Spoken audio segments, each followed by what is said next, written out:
Mexico, 1487. A handful of priests prepares for a monumental task. Over 100 feet above me, there once stood an altar. In a 4-day period, 20,000 people were killed here in a bloodbath of ritual sacrifice. It is the largest human sacrifice ever recorded in history. But is this gruesome tale a true piece of Aztec history?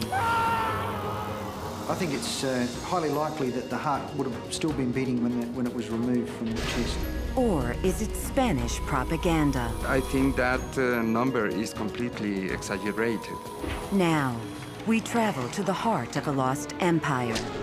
Rebuild a conquered city. Go. Calculate the scale of human sacrifice. This was remarkably easy. Now that was a cut. This is 6 inches deep. And refight the Aztecs' final battle on unsolved history.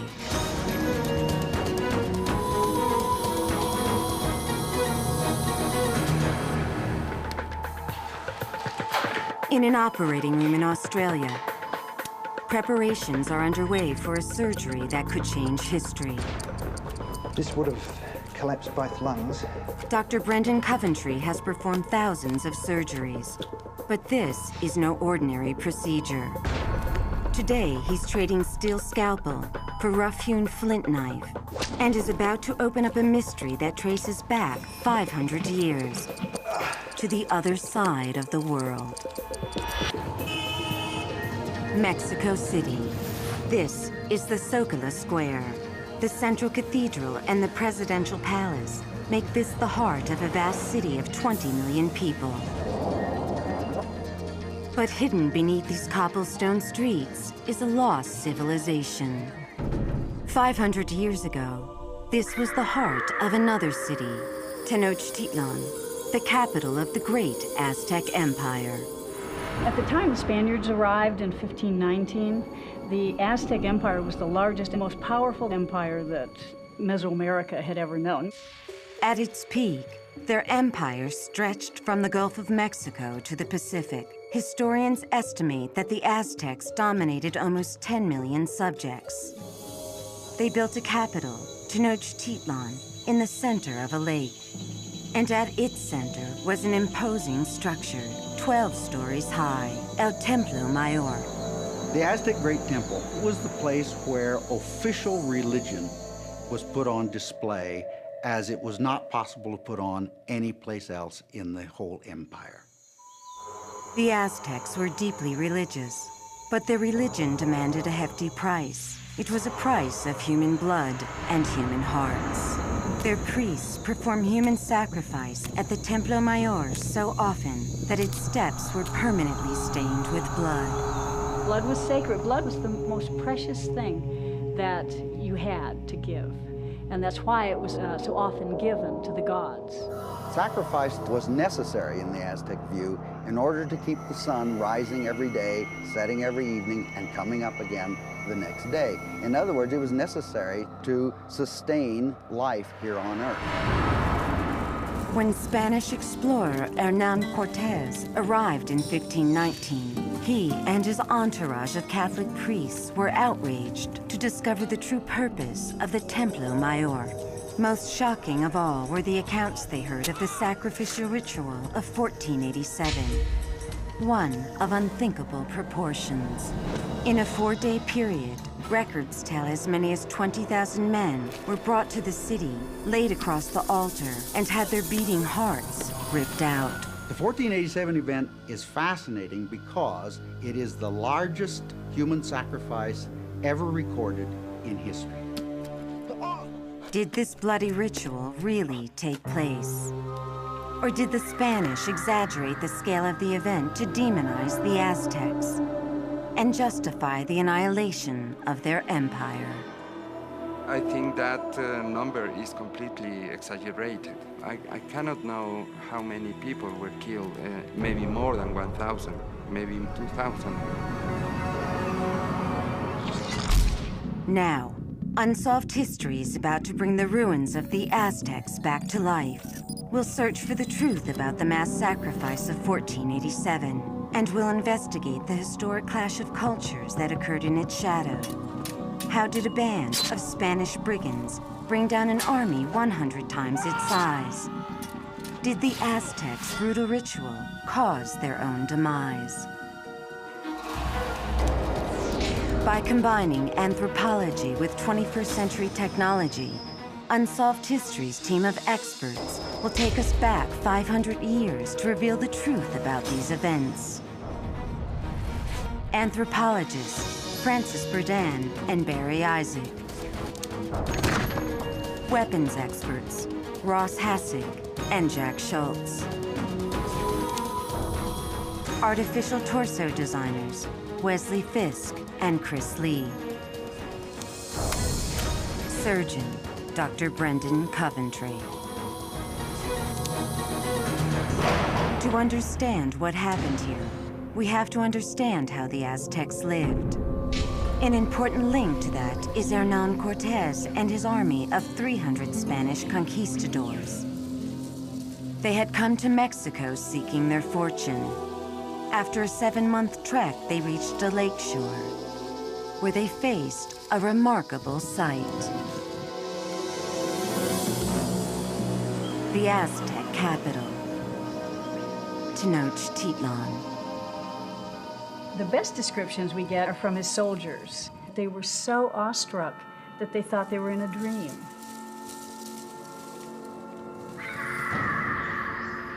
Linked to shore by a perfectly straight causeway, stood a vast island city that put Europe's finest to shame. Dominating the skyline, a stone pyramid, the Great Temple, rose a staggering 12 stories. It's bigger than anything they'd seen so far in Mexico. And this is a city of 250,000 people, way out of scale of what they'd already encountered. So it must have made your heart stop just for a moment to think of what they were actually walking into.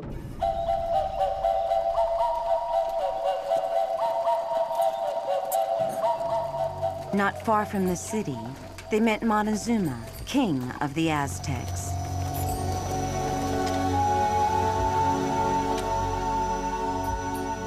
He had come to greet Cortés and offer him gifts of gold and fine jewels.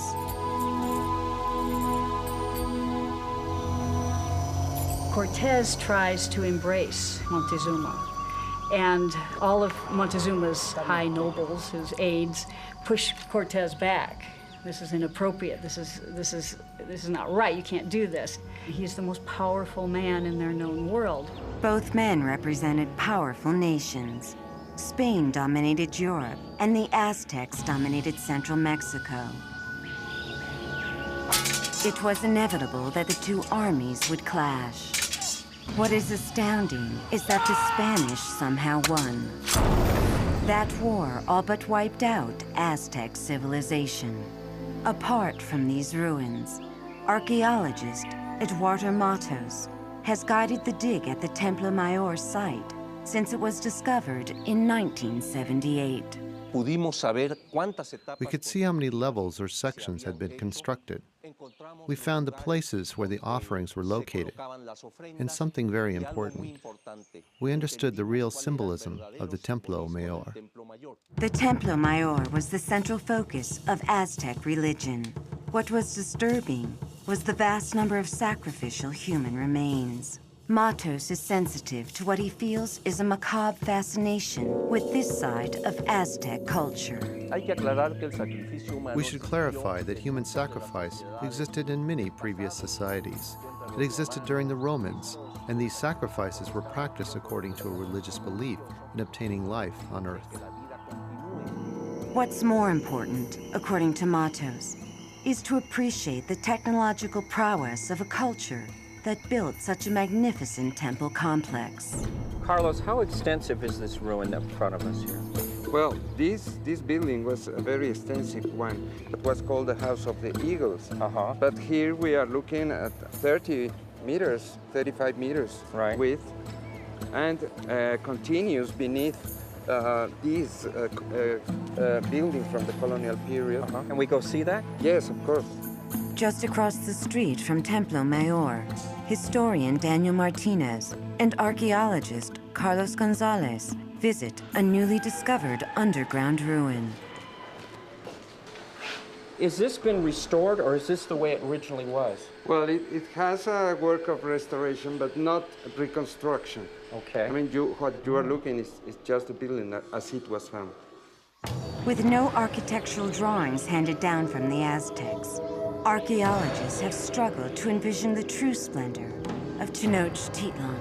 It's difficult because Mexico City is a pre-Hispanic city buried under the modern city. So we can only know a small part of this sacred precinct. We cannot make yet a complete reconstruction. Now, we're about to rebuild the sacred precinct, virtually. Using measurements from all the existing ruins in Mexico City and the architectural plans compiled by Eduardo Matos, our team of graphic engineers will model the sacred precinct with unprecedented accuracy. Well, Daniel, here we are standing in front of the Templo Mayor of the Aztecs, and if we go back 500 years, then you can see how tall it was. It was a double temple because it had the temple of Huitzilopochtli on the right side, who was the particular god of the Aztecs, right, and the temple of Tlaloc on the left side. Tlaloc was the god of rain and one of the oldest gods in pre-Hispanic Mexico. So for Aztecs here, this was the center of their world. Oh, it was the center of the universe, according to their religious thought. The Aztecs believed that the Great Temple was a man-made mountain that connected the heavens above to the underworld below. Every day, the priests climbed to the top of the temple and made an offering to their sun god, Huitzilopochtli. But was human sacrifice so important to the Aztecs that they were prepared to sacrifice 20,000 souls in just 4 days? Or have the rituals atop the Templo Mayor been twisted by Spanish historians? Get ready to experience one of the most shocking events in human history, just as the Aztecs did 500 years ago.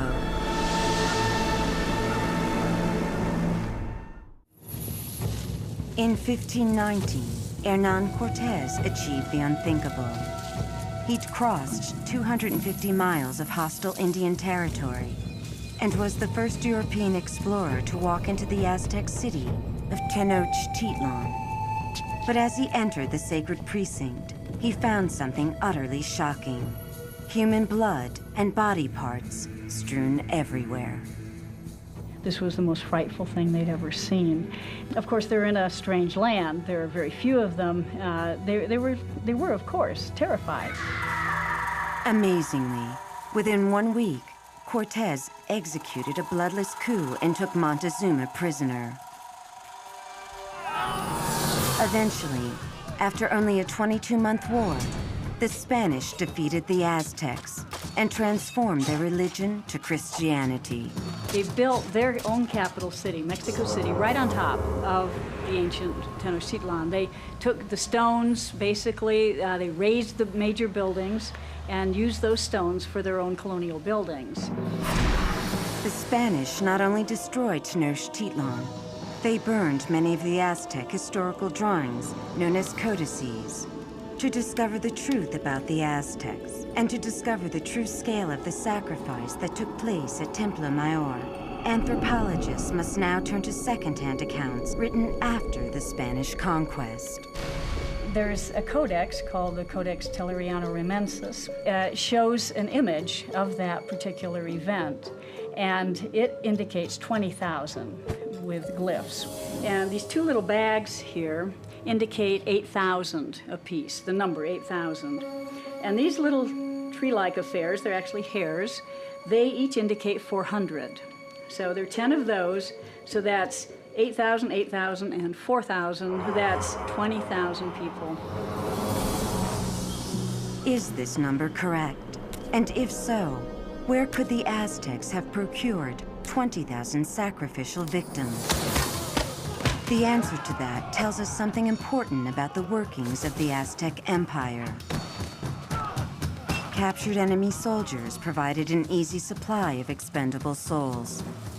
At this time, the Aztec Empire was a really well-oiled war machine. It would not have been difficult for them to have gathered up 20,000 sacrificial offerings from around the empire. This is the bottom stage, the first stage of this pyramid. If this were an actual sacrifice, and you were the person to be sacrificed, you would be tied by your neck, and if you fainted or got rubbery legs, I would grab you by the hair and I would pull you up if I were your captor.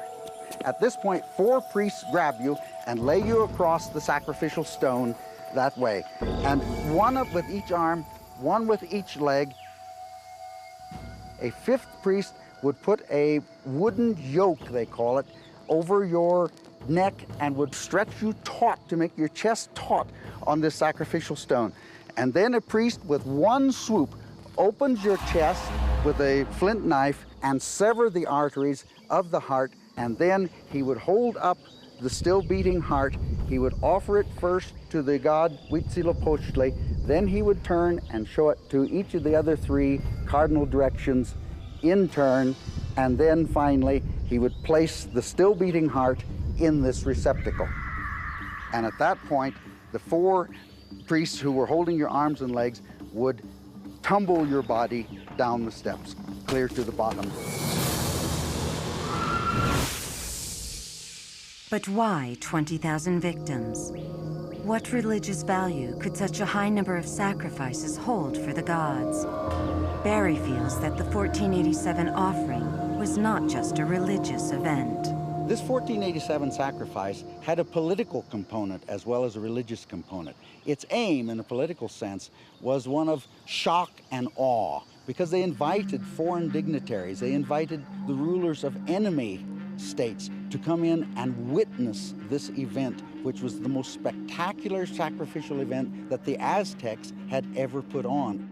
It was obviously an intimidation as warrior after warrior after warrior becomes sacrificed, and it's a way to flaunt your powers. This event was superbly organized. There was no shortage of priests to step in as replacements whenever a sacrificer priest became tired. And there was no shortage of sacrificial sites. Besides 4 altars at Templo Mayor, the Aztec priests used 15 other sites throughout the city. The reason for having as many altars as they did, and we are pretty sure they had 19, was to be able to accommodate a very large number of human sacrificial offerings in a single coordinated event spread over merely 4 days. Spanish accounts speak of long lines of enemy captives that stretched from outside the sacred precinct all the way to the top of Templo Mayor. But still, how is it possible to sacrifice that many human beings in an orderly fashion? Barry has done the math. If we assume that each sacrifice would have taken about 2 minutes, that means that 30 men would have been sacrificed at each altar per hour. Over 10 hours, this means that 300 men would have been sacrificed at each altar each day. We also know that there were 19 altars in use on this particular event.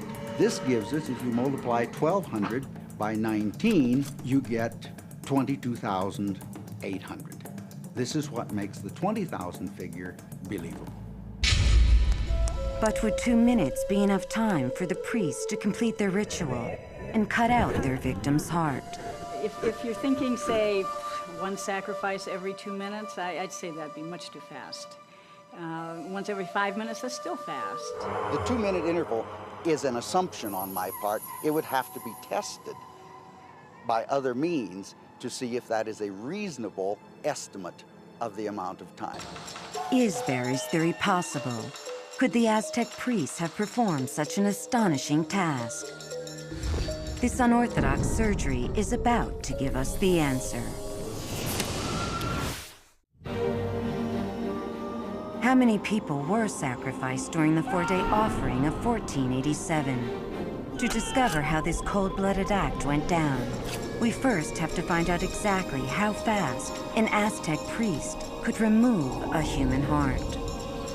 We must recreate their method of sacrifice precisely, beginning with the knife. The Aztecs constructed their ritual knives out of flint, the same way they made arrowheads and other weapons.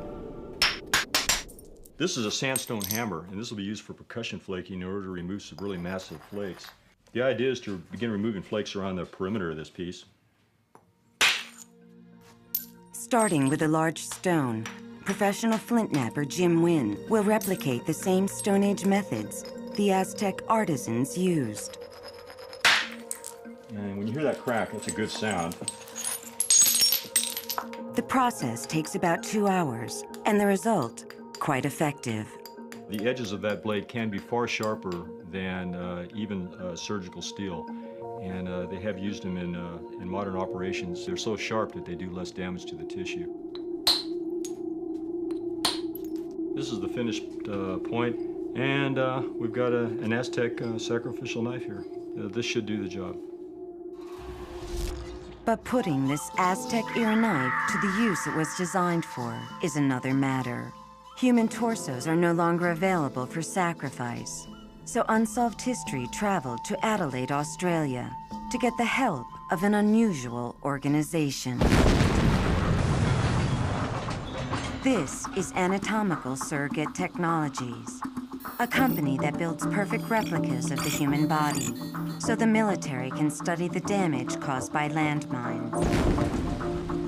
Designers Chris Lee and Wesley Fisk are going to build the surrogate torso from the inside out. Chris begins with a 3D computer model. I need to see what the whole chest looks like with all the elements in place in 3 dimensions. First, Chris must build the bony structure that protects the heart. Using a silicone mold, he constructs an exact replica of the sternum and then the rib cage around it. The resins we've used to build the ribs and the intercostal cartilage behave in a very similar fashion to real ribs and cartilage. To construct the chest cavity, they use a plaster mold which they will first line with skin. The skin is actually real skin. It's a chamois-based product. It's had oils added to it, and it's been hydrated so that it really should perform just the same way as real skin. Now, as we're putting this skin in, we can actually smooth out the bubbles, and it will actually set in place. It's a very tricky material to work with, but we are in the process of trying to recreate the human body, so it's not an easy thing. Beneath the layer of skin, there has to be thick muscle. Chris and Wes use a liquid gel to simulate this part of the chest. We're pouring in a muscle replicant gel here, and it's something that actually performs in the same way as muscle would when it sets. Like a giant jello mold, they place the chest inside a refrigerator to harden the muscle gel. Okay, now we've put the chest into the fridge at 4 degrees, and it'll stay there overnight, set, and we'll come back tomorrow morning and we'll see what the results are. To find out how long it would have taken Aztec priests to perform their sacrificial operations, Unsolved History brought in a cancer surgeon who has opened up hundreds of real human chests, Dr. Brendan Coventry. Excellent. First, he must examine his unusual patient. Tremendous. Dr. Coventry oversees the final step, adding artificial organs into the chest cavity. There'd be some difference between this model and a real human being, but really the differences are very small because Chris has tried to get everything as close as he can to the sort of strength and structure of a human body. So it's about as close as we can go. That should be fine. Dr. Coventry makes sure that the heart is secured in the chest cavity with the aorta firmly attached. That's a good position, Chris. There, I'm right up underneath the diaphragm, right up against the heart now. Good. Before Dr. Coventry can begin the experiment, he must decide how he will take out the heart. he narrows it down to 2 different methods. Well, the 2 different methods would most likely be through the sternum about here, where they would have to actually saw through the tough sternum and then divide around the chest between the ribs on each side. The priest could then put his hand through the sternum and grab the heart. The second method would be to cut below the ribs and reach underneath the rib cage. And then it would have been possible to cut through the diaphragm to gain entry to the heart cavity and thereby remove the heart. The surgical team has constructed a bench that will simulate the Aztec sacrificial altar. So presumably they lay on the stone and arch their back over like this. The position of the victim is very important to the procedure. We'll measure the angle. Putting this level. Dr. Coventry measures the angle at which the victim's body would lay across the stone. Yeah, it's about 30 degrees. He then matches it to the angle that the torso will lie on the operating table. Gee, that's surprisingly steep, isn't it? That shows it's level now and it's showing 30 degrees. The lifelike torso is put in place for the first approach. Dr. Coventry will cut across the sternum with the flint knife. Remember, if Barry Isaac's theory that 20,000 people were sacrificed at 19 separate altars in the course of 4 days is correct, our surgeon must cut out the heart in less than 2 minutes. Go. 10.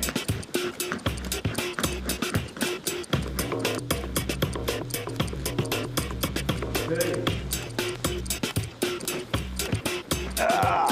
Tough as sternum. I don't believe the Aztecs do it this way.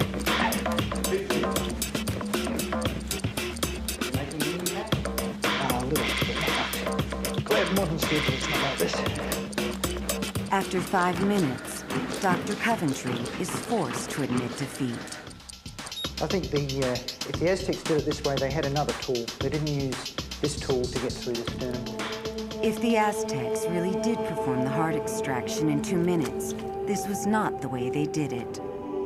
But we're not ready to throw out the historical record just yet.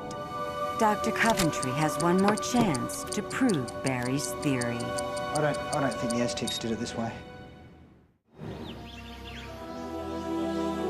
When Cortez entered the sacred precinct at the heart of the Aztec Empire in 1519, he faced a shocking sight. Human blood splattered everywhere. It was immediately obvious that Aztecs practiced human sacrifice.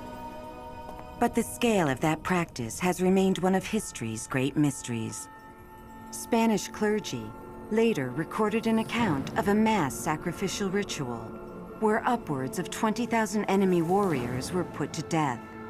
Most historians are convinced the scale of this event has been exaggerated. But Unsolved History's investigation is about to find out for sure.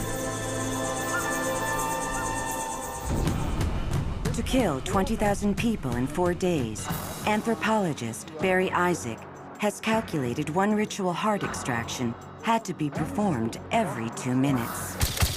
Go. Thanks to our unique experiment in medieval surgery, we're about to find out if that's possible.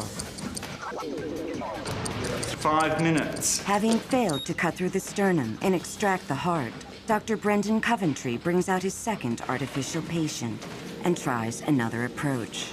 He will attempt to cut below the rib cage and reach up to grab the heart. Go.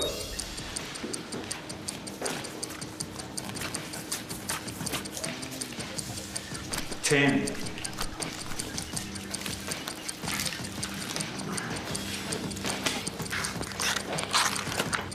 20. This was remarkably easy. It's far easier than I thought it would be. To confirm the time of 20 seconds, Dr. Coventry decides to try the same approach again. Go.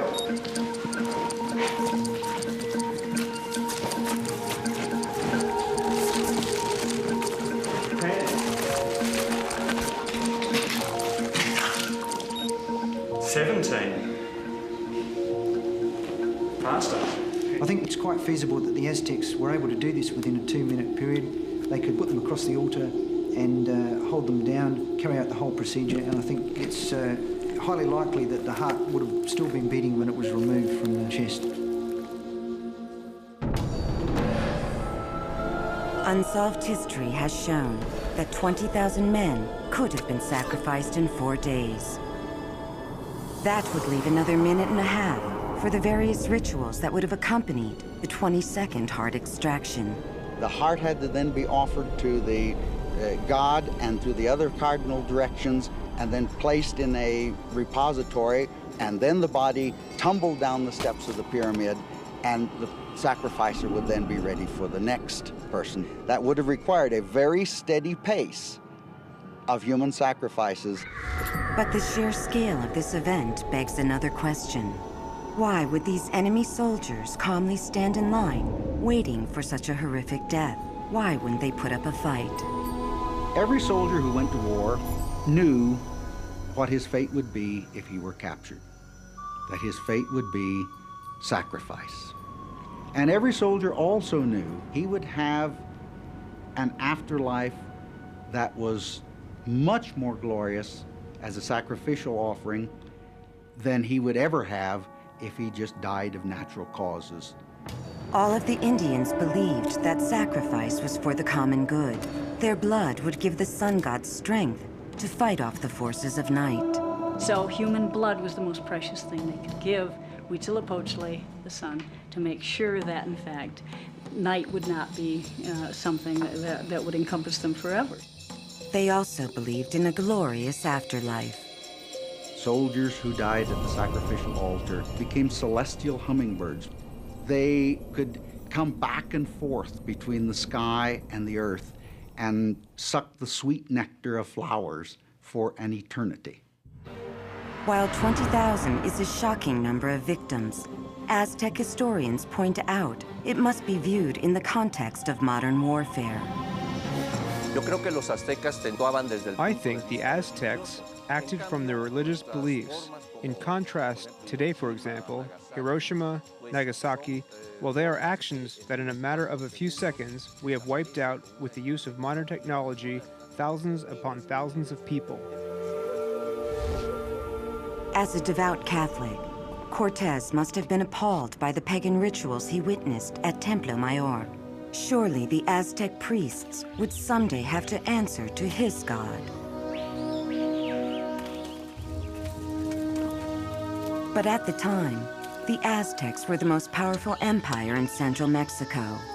They had an army of over 100,000 well-trained soldiers, while Cortez had less than 1,000. How did he manage to defeat them? History books say that 3 factors caused the demise of the Aztecs. First, there was the crippling epidemic of smallpox that swept through the Indian population. That cuts the odds somewhat.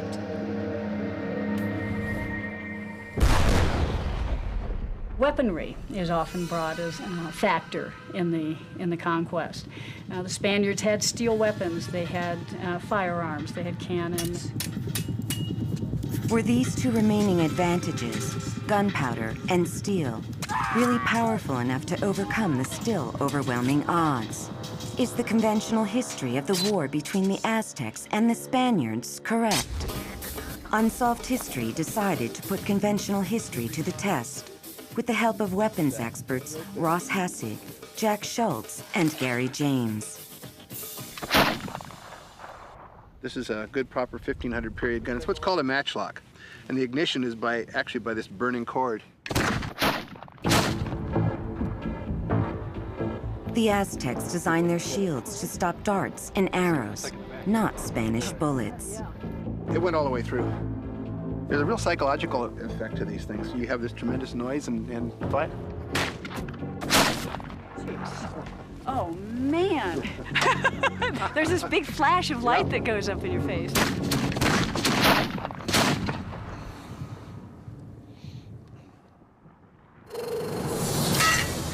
Spanish steel armor could withstand most Aztec weapons. But it didn't cover the whole body. Actually, this is pretty typical of kills because most of the wounds the Spaniards took were down the neck and under the arm and around the armor. While gunpowder gave the Spanish a clear technological advantage in long-range exchanges, it was not a practical weapon for close contact.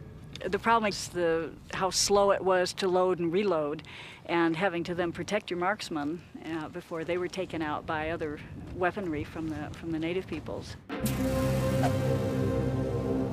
In close quarters, the two armies used very different swords. This is called a maquawit. It's a wooden sword. It was inset with very sharp obsidian blades. These are just like very, very sharp knives. Very brittle though, but extremely effective in cutting. It would be very effective, as you can imagine, as a slashing item, right? If you were to slash him, that would cut right through your arm. Now that was a cut. You can see the cut in here easily, 6, 7 inches. Single blow cutting right through that. Like easily lethal blows. Easily. Though not as powerful, the Spanish sword was faster and just as deadly. Steel swords also had an advantage against the Aztec Stone Age sword. You can see the damage here. We've lost almost our entire row of blades. The wood has been damaged beyond repair, but the impact really annihilated this weapon. This has an exceedingly sharp edge, razor sharp, but not very durable. Close up, the two armies would have fought to a draw.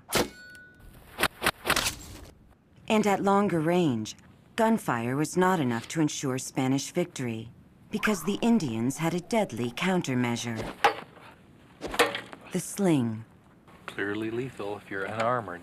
Yeah, the face, break the cheekbone, put him out of commission. In a battle, there would have been thousands of these. So I think all in all, excellent weapon. The Aztecs used perfectly rounded clay balls and stones as projectiles for the sling. They traveled at more than 150 miles per hour. Their consistent size and weight made them deadly accurate. Our tests have shown that the history of Spanish military superiority must have been written by armchair historians, not by those who had seen these 500-year-old weapons in action. So if Spanish firepower did not give them the key to tumbling the Aztec Empire, what did? For almost 100 years, the Aztecs ruled central Mexico. They were constantly at war, always expanding their empire. And with every victory, they demanded a ransom of victims for sacrifice to their gods. There were very few defeats in Aztec history, so the Aztecs themselves had been extraordinarily successful as warriors. But in 1519, Cortez arrived with an army of fewer than 600 mercenaries. 22 months later, the Spanish had defeated the Aztecs. How did they do it? The answer lies not on the battlefield, but in the Aztec system of government that was established once an enemy state was under their control. When they conquered another city or region, they left the local leadership in place. The local leadership would then be responsible for maintaining control and policing themselves. This meant that if the Aztecs showed weakness, their vassal tribes would rebel. In 1487, the Aztecs decided to send a message that unsolved history has proved was brutal fact, not bloody myth. They marched 20,000 enemy prisoners into Tenochtitlan and sacrificed all of them in just 4 days. If a province rebelled, which was fairly common, the army would go in, reconquer, and they would take away the warriors for sacrifice. The message was, do not rebel. We are now so strong that we can take your whole army and march them up the pyramid and sacrifice them. But is it possible that the mass sacrifice of 1487 had the opposite effect? Did the Aztecs' dispassionate brutality toward their subjects end up spelling their downfall? What had happened was that the Aztec Empire had failed to legitimate itself to its own people. In that sense, it is directly parallel to the present-day Soviet Union, which at the very first opportunity just disintegrated almost overnight. Perhaps Cortez saw a weakness and exploited it. There were almost 60 different provinces that were dominated by the Aztecs, and many were willing to rebel against the oppressive regime. This was an empire that was a war machine that conquered people and held them by terror. Cortez was a very clever political strategist, military strategist. He knew divide and conquer. He saw that instantly. So Cortez organized an alliance of Indian allies. He built a native army of 100,000 men, fueled by the desire for revenge against a hated rival. They could see the advantage of Spanish arms. They saw a real possibility for defeating Aztec armies for the first time in their history. Using guns and steel, like the tip of a sword, the Spanish would punch a hole in the front line, and then their Indian allies would flood through, turning the Aztec flanks and winning the battle. The Spanish were never numerous enough to be decisive in those battles, but they were numerous enough to make the difference between their armies, consisting mostly of Indians. Surprisingly, the need for sacrifice also hindered the Aztecs on the battlefield. One of the major goals in Aztec warfare was to capture enemies, not just kill them. If you captured an enemy and were able to then offer him up for sacrifice, you as a warrior gained social status. The Spanish fought for one reason: intent to kill. This gave them a huge advantage. This fellow, he's coming at you primarily with a goal to capture you, not to kill you. And we hear of much higher battlefield casualties among the native peoples than among the Spaniards. Using European military strategy, Cortez surrounded Tenochtitlan with his native army and cut off the food and water supply. Eventually, with constant attacks, he wore down the Aztecs. And on August 13th, 1521, they surrendered. So given the small number of Spaniards engaged in the conquest of Mexico, it's really an Indian conquest of other Indians, not a Spanish conquest of Indians. The Indians won the war, the Spaniards won the peace.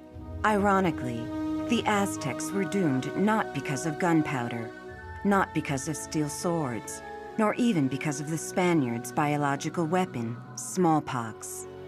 They were doomed because of the relationship between them and their fellow Indians, a relationship marked by blood. The Aztecs burned out like a bright comet.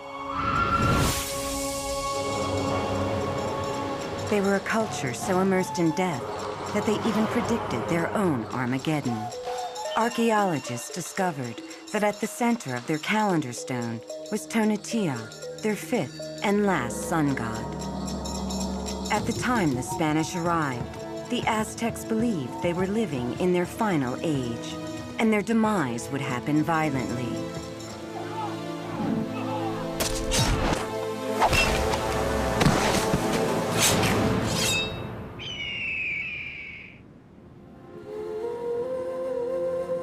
The rubble of Templo Mayor and the sacred precinct became the building blocks of Mexico City. Eventually, the Indian and Spanish cultures fused together to become one of the most vibrant cities in the world. Today, the remains of Aztec civilization permeate Mexico City. People still practice a more benign form of their religion.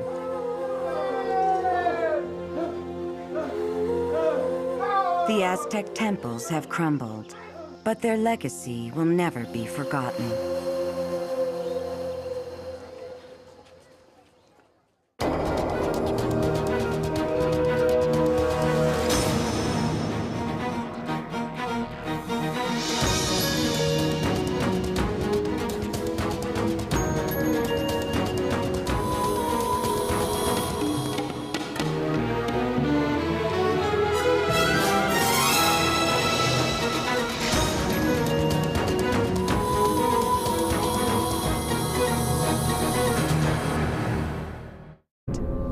An important link to that is Hernán Cortés and his army of 300 Spanish conquistadors. They had come to Mexico seeking their fortune. After a 7-month trek, they reached a lakeshore, where they faced a remarkable sight. The Aztec capital, Tenochtitlan. The best descriptions we get are from his soldiers. They were so awestruck that they thought they were in a dream.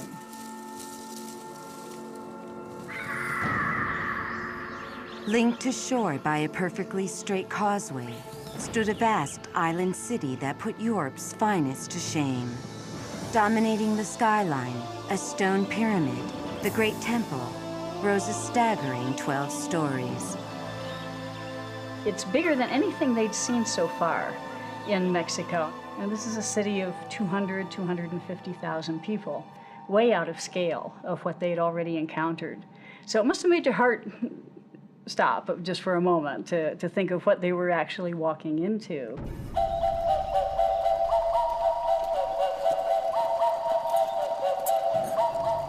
Not far from the city, they met Montezuma, king of the Aztecs.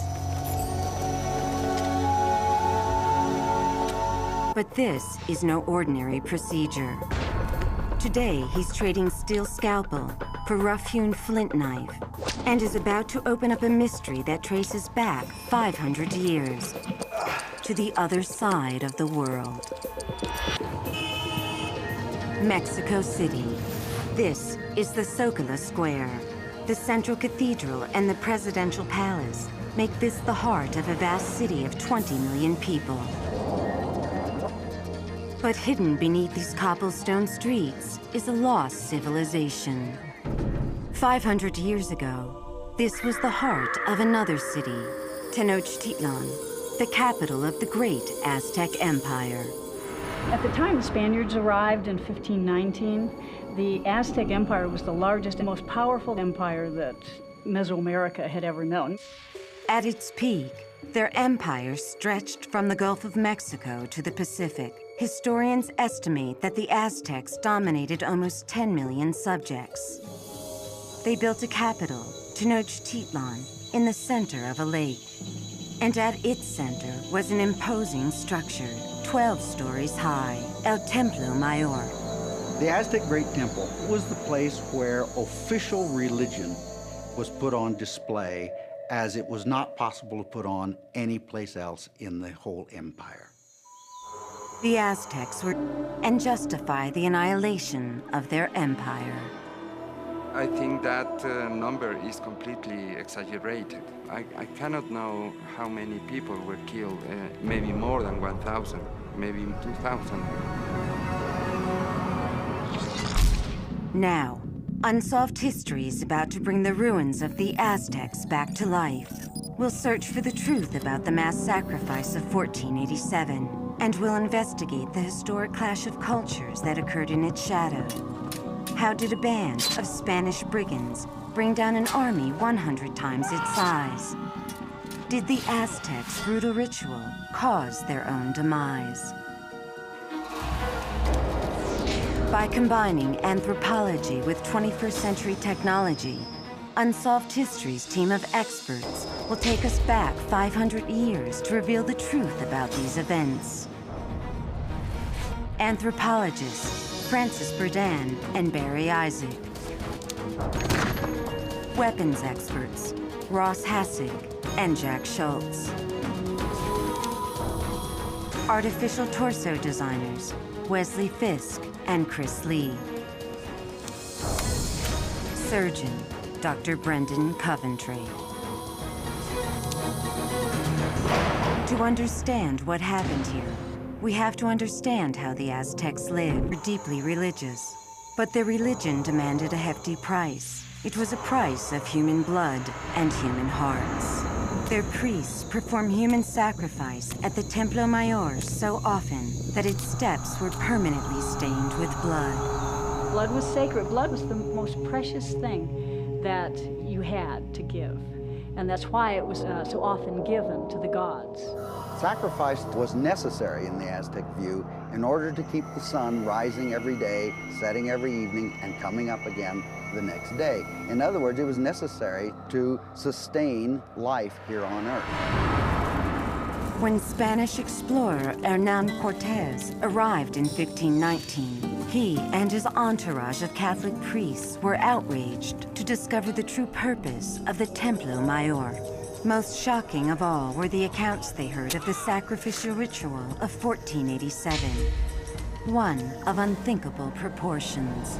In a 4-day period, records tell as many as 20,000 men were brought to the city, laid across the altar, and had their beating hearts ripped out. The 1487 event is fascinating because it is the largest human sacrifice ever recorded in history.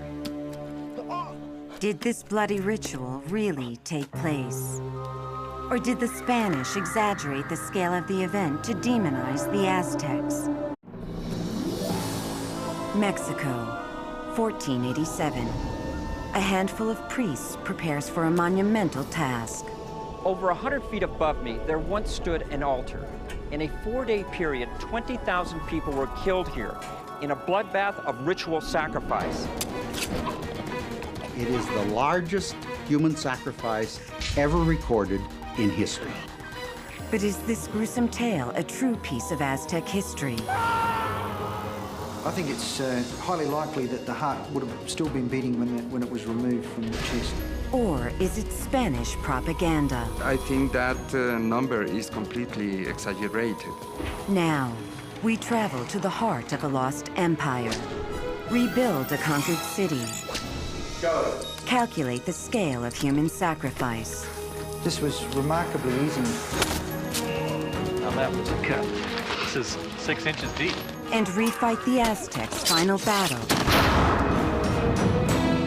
on unsolved history.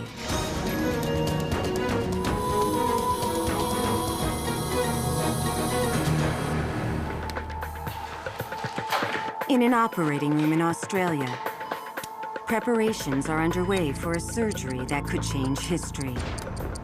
This would have collapsed both lungs.